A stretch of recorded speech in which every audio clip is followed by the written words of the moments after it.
ನಿಮ್ಮ ಜೀವನದಲ್ಲಿ ಪ್ರತಿನಿತ್ಯ ಜಗಳಗಳು, ಮನೆಯಲ್ಲಿ ಗಂಡ ಆಗಲಿ ಮಕ್ಕಳಾಗಲಿ ಹೇಳಿದ ಮಾತು ಕೇಳೋದಿಲ್ಲ, ದುಡ್ಡು ಕಾಸಿನ ಸಮಸ್ಯೆ ವಿಪರೀತ ಆಗ್ತಾ ಇದೆ ಗುರುಗಳೇ, ಏನು ಮಾಡೋದು ಅಂತಲೇ ಗೊತ್ತಾಗ್ತಾ ಇಲ್ಲ ಅನ್ನುವವರು ತುಳಸಿ ಗಿಡದ ಮುಂದೆ ಈ ಒಂದು ಕೆಲಸ ಮಾಡಿ ನಿಮ್ಮ ಮನೆ ಎಷ್ಟು ಅಭಿವೃದ್ಧಿ ಆಗುತ್ತೆ ಅಂತ ನೀವೇ ಖುದ್ದು ನಿಂತು ನೋಡಬಹುದು.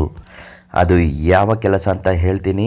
ನೀವು ಈ ವಿಡಿಯೋ ಕೆಳಗಡೆ ಒಂದು ಕಮೆಂಟ್ ಹಾಕಬೇಕು, ಜೈ ತುಳಸಿ ಮಾತೆ ಅಂತ.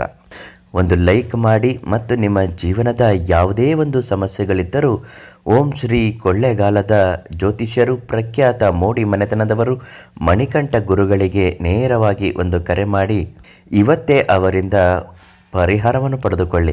ಈ ವಿಡಿಯೋನ ಒಂದು ಬಾರಿ ಶೇರ್ ಮಾಡಿದ್ರೆ ಸಾಕು, ನಿಮ್ಮ ಸಕಲ ದೋಷಗಳು ಕೂಡ ನಿವಾರಣೆ ಆಗುತ್ತೆ. ಯಾಕೆಂದರೆ ತುಂಬ ಜನ ಸಮಸ್ಯೆಯಲ್ಲಿದ್ದಾಗ ಈ ಪರಿಹಾರನ ನಿಮ್ಮ ಕಡೆಯಿಂದ ಬಂದರೆ ಸಾಕು, ದೇವರು ಕೂಡ ನಿಮಗೆ ಒಳ್ಳೇದು ಮಾಡ್ತಾನೆ.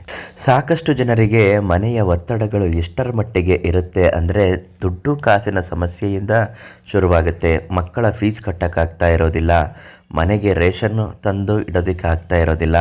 ಅಷ್ಟರ ಮಟ್ಟಿಗೆ ಮನೆಯ ವಾತಾವರಣ ಹಾಳಾಗಿದ್ದಾಗ ಮನೆಯಲ್ಲಿರುವ ಯಾರೂ ಸದಸ್ಯರು ಕೂಡ ನಿಮಗೆ ಮರ್ಯಾದೆ ಅನ್ನೋದು ಕೊಡ್ತಾ ಇರಲ್ಲ. ಏನೋ ಪ್ರೀತಿಯಿಂದ ಮಾತಾಡಿಸ್ಬೋದು, ಆದರೆ ನಿಮಗೆ ರೆಸ್ಪೆಕ್ಟ್ ಅನ್ನೋದು ಇರೋದಿಲ್ಲ. ಇದೆಲ್ಲ ಕೂಡ ಹಣಕಾಸಿನ ಸಮಸ್ಯೆಯಿಂದ ಮೊದಲ ಬಾರಿಗೆ ಹುಟ್ಟುಕೊಳ್ಳುವಂತಹ ತೀವ್ರವಾದ ಒಂದು ತೊಂದರೆ ಅಂತಲೇ ಹೇಳ್ಬೋದು. ಅದಕ್ಕಾಗಿ ಜ್ಯೋತಿಷ್ಯ ಶಾಸ್ತ್ರದ ವಿಧಿವಿಧಾನದ ಅನುಸಾರವಾಗಿ ತುಳಸಿ ಗಿಡದ ಮುಂದೆ ಈ ಒಂದು ಕೆಲಸ ಮಾಡಬೇಕು. ಅಂದರೆ ನೀವು ತುಳಸಿ ಮಾತೆಯ ಪೂಜೆ ಮಾಡುವಾಗ ಮಂಗಳವಾರ ಅಥವಾ ಶುಕ್ರವಾರದ ದಿನ ನೀವು ಯಾವುದೇ ಕೆಲಸ ಮಾಡಬೇಕಾದ್ರೂ ಒಳ್ಳೆಯ ದಿನಗಳಾಗಿರುತ್ತೆ.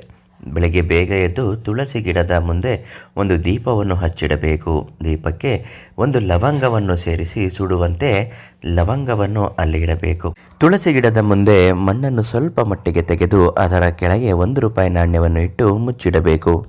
ಈಗ ನೀವು ಸಂಕಲ್ಪವನ್ನು ಆ ₹1 ನಾಣ್ಯ ಇಟ್ಟಿರ್ತೀರಲ್ಲ, ಅದರ ಮೇಲೆ ಒಂದು ಕರ್ಪೂರವನ್ನು ಇಟ್ಟು ಪೂಜೆ ಮಾಡುತ್ತಾ ಮಹಾಮಂಗಳಾರತಿ ಮಾಡಬೇಕಾದ್ರೆ ಕಷ್ಟಗಳು ಬಗೆಹರಿಯಬೇಕು, ದುಡ್ಡು ಕಾಸಿನ ಸಮಸ್ಯೆಗಳು ಕಳೆದು ಹೋಗಬೇಕು. ಮನೆಯಲ್ಲಿ ವಿನಾಕಾರಣ ಜಗಳಗಳು, ಮಕ್ಕಳು ಹೇಳಿದ ಹಾಗೆ ಮಾತು ಕೇಳದೇ ಇದ್ದರೆ ಕೇಳುವ ಹಾಗೆ ಆಗಬೇಕು ಮತ್ತು ಮನೆಯಲ್ಲಿ ಗಂಡನಿಗೆ ಒಂದು ಜವಾಬ್ದಾರಿ ಅನ್ನುವುದು ಬರಬೇಕು. ಹೆಂಡತಿಯಾದವಳು ಒಳ್ಳೆಯ ಕೆಲಸಗಳನ್ನು ಮನೆಯಲ್ಲಿ ಮಾಡಿಕೊಳ್ತಾ ಹೋಗಬೇಕು.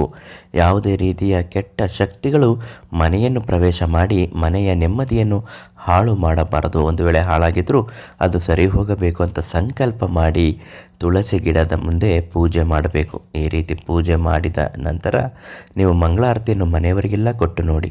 ಮತ್ತು ಆ ₹1 ನಾಣ್ಯನ ಏನು ಮಾಡಬೇಕು ಅಂದರೆ ನಿಮ್ಮ ರಾಶಿಯ ಅನುಗುಣವಾಗಿ ಅದನ್ನು ಯಾವ ರೀತಿ ಬಳಕೆ ಮಾಡಬೇಕು ಅಂತ ನೀವು ತಿಳಿದುಕೊಳ್ಳಲು ಮಣಿಕಂಠ ಗುರುಗಳಿಗೆ ಒಂದು ಕರೆ ಮಾಡಿ.